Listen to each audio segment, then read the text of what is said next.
ምጽሊ ፋሲለደስ። ይህ ገዳም መቼ እንደተተከለ በትክክል አይታወቅም። ይሁን እንጂ አቡነ ያፈቅረነ እግዚእ ከመምጣታቸው በፊት ገዳም እንደነበረ ይታወቃል። አቡነ ያፈቅረነ እግዚእ በደብረ በንኩል ገዳም አበምኔት ከነበሩት ከአቡነ መድኃኒነ እግዚእ ለስብከተ ወንጌል ከተሰማሩት አበው ከሰባቱ ከዋክብት አንዱ ናቸው። የራሳቸው ገዳም ምጽሊ ፊት ለፊት ጣና ዳር በሚገኘው ትልቅ ተራራ ጉጉቤ ላይ ይታያል። እርሳቸውም የሚታወቁት አቡነ ያፈቅረነ እግዚእ ዘጉብጉቤ በመባል ነው። ከዚህ በመነሳት ምጽሊ ፋሲለደስ ገዳም በ14ኛው መቶ ክፍለ ዘመን በፊት የነበረ ገዳም ነው ማለት ነው። የምጽሊ ፋሲለደስ ገዳም ሴቶች ከማይገቡባቸው ገዳማት አንዱ ነው። ገዳሙ ውስጥ ሴቶች እንዳይገቡ የከለከሉት አቡነ ያፈቅረነ እግዚእ ናቸው።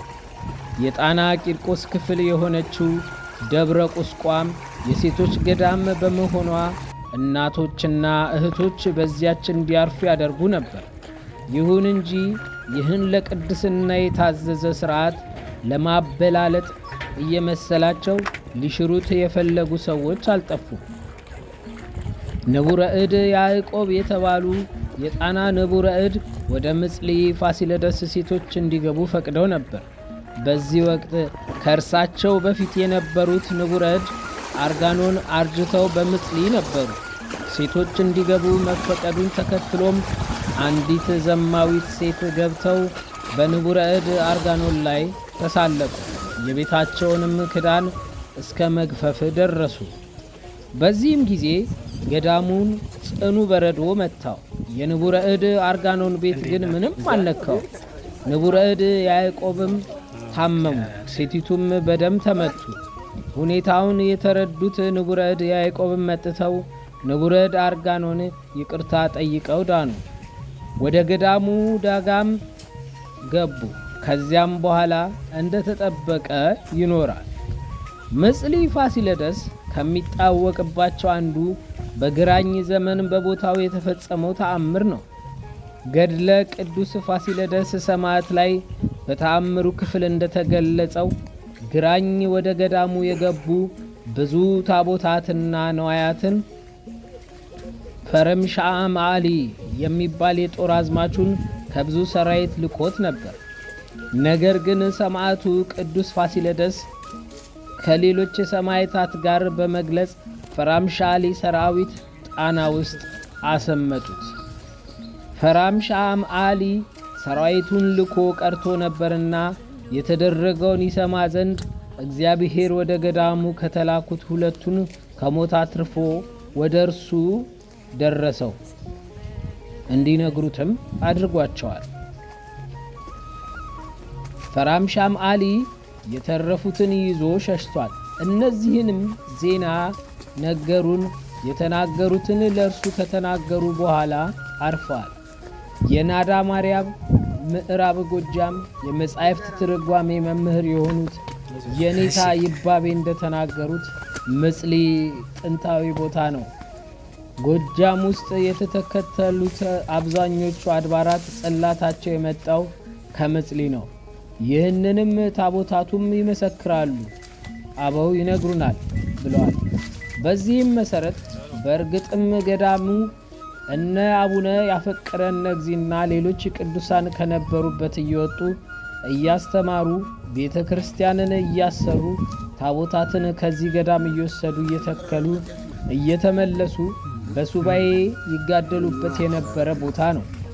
ገዳሙ ጠፍቶ ከቆየ በኋላ እንደገና የተቋቋመው በ1996 ዓ.ም በኋላ እንደሆነ ይነገራል። እንደ ሊቃውንት ገለጻ ይህ የስም የማይገኝ ቦታ ነው። ተፈጥሮን ለማድነቅ ብቻ አይደለም፣ ይልቁንም ባለቤቱን እግዚአብሔርን እንጂ።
እኔ አልፈልግም።